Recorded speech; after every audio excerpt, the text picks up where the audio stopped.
നമ്മൾ ഈ കാണുന്നത് ആലപ്പുഴ അരൂർ ദേശീയപാതയിലെ കാഴ്ചയാണ്. അരൂരിൽ നിന്നും ആലപ്പുഴയിലേക്ക് പോകുന്ന ഈ ഇടതുവശത്ത് നിൽക്കുമ്പോൾ കാണാൻ വേണ്ടി കഴിയുന്നത് നമുക്ക് പിന്നിൽ ഒരു റോഡിന് നടുവിലുള്ള വലിയ ഗർത്തമാണ്. അതിൻ്റെ അപ്പുറത്തും ഇപ്പുറത്തുമായി വാഹനങ്ങൾ പോയിക്കൊണ്ടിരിക്കുന്നു.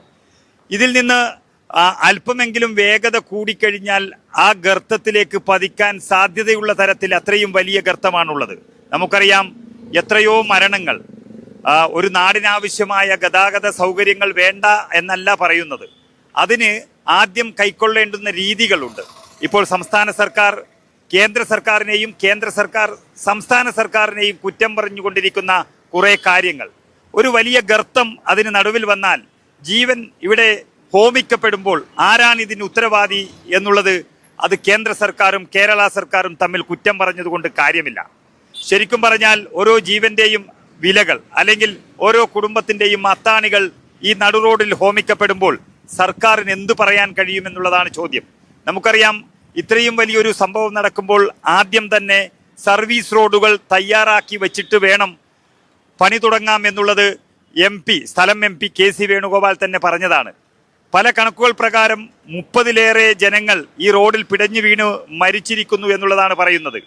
നമുക്ക് കുറച്ച് ദിവസങ്ങൾക്ക് മുൻപ്, ആഴ്ചകൾക്ക് മുൻപ് ഒരു പിക്കപ്പ് വാനിന് മുകളിലേക്ക് വലിയൊരു യന്ത്രം പതിച്ചതിനാൽ അവിടെ തന്നെ മരിക്കുന്നൊരു സാഹചര്യം, ഡ്രൈവർ അവിടെ വെച്ച് തന്നെ മരിക്കുന്നൊരു സാഹചര്യം നമ്മൾ ഇവിടെ കണ്ടു. തുടർച്ചയായ ഇത്തരത്തിലുള്ള ഈ ഗർത്തങ്ങളും അതുപോലെ തന്നെയുള്ള യന്ത്രസാമഗ്രികളൊക്കെ നല്ല രീതിയിൽ ഉപയോഗിക്കാതെ ഒരു അലക്ഷ്യമായിട്ടുള്ള പ്രവർത്തികളിൽ നിന്ന് സംഭവിക്കുന്നതാണ്. കുടുംബത്തിന്റെ അത്താണിയായി മാറേണ്ടുന്ന പലരും ഇങ്ങനെ റോഡിൽ ഹോമിക്കപ്പെടുമ്പോൾ സർക്കാരുകൾ തമ്മിൽ തല്ലുന്നൊരു കാഴ്ചയാണ് കാണുന്നത്. അതിന് സർക്കാരുകൾ ആരാണിത് ചെയ്യേണ്ടത് എന്ന് ചോദിക്കുമ്പോൾ അത്യാവശ്യം ചെയ്യേണ്ടുന്ന ചില കാര്യങ്ങൾ മാത്രമാണ് നമ്മൾ ഓർമ്മിപ്പിക്കുന്നത്.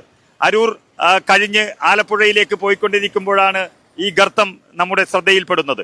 ഇത്രയും വലിയൊരു ഗർത്തം റോഡിന് നടുവിലുണ്ടായിട്ടും അതിന് അപ്പുറത്തും ഇപ്പുറത്തു കൂടി വാഹനങ്ങൾ അതിവേഗത്തിൽ പാഞ്ഞു പോകുമ്പോൾ ഒരുപക്ഷെ ഒന്ന് കണ്ണു ചുമ്മിയാൽ അല്ലെങ്കിൽ ചെറിയൊരു അശ്രദ്ധ കൊണ്ട് ആ കുഴിയിലേക്ക് പതിക്കുന്ന തരത്തിലേക്കുള്ള വലിയ അപകടങ്ങൾ ഇവിടെ കാത്തിരിക്കുമ്പോൾ അതിന് കേന്ദ്ര സർക്കാരും കേരള സർക്കാരും തമ്മിൽ പുലഭ്യം പറഞ്ഞിട്ടും അതുപോലെ തമ്മിൽ കുറ്റപ്പെടുത്തിയിട്ടും കാര്യമില്ല.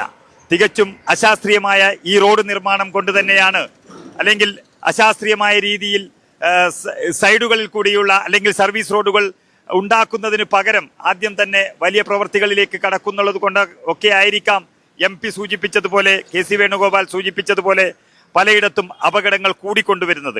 അതുകൊണ്ട് തന്നെ നമ്മൾ ഇത്തരത്തിലുള്ള ചെറിയ ചെറിയ കാര്യങ്ങൾ മറന്നുപോയാൽ കടന്നു വരുന്നത് വലിയ അപകടം തന്നെയായിരിക്കുമെന്നുള്ള വസ്തുത ഒരിക്കലും മറക്കരുത്.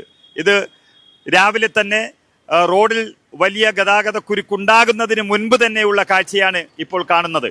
ഇനി ഗതാഗത കുരുക്കുകൾ കൂടിയാൽ അപ്പുറത്തും ഇപ്പുറത്തും കൂടി വലിയ രീതിയിൽ വാഹനം കടന്നു പോകും എന്നുള്ളത് ഉറപ്പാണ്. അങ്ങനെ വരുമ്പോഴാണ് ഈ റോഡിന് നടുവിലുള്ള ഗർത്തങ്ങൾ വലിയൊരു മരണക്കിണറായി മാറുന്നത് എന്നുള്ളതാണ് സത്യം.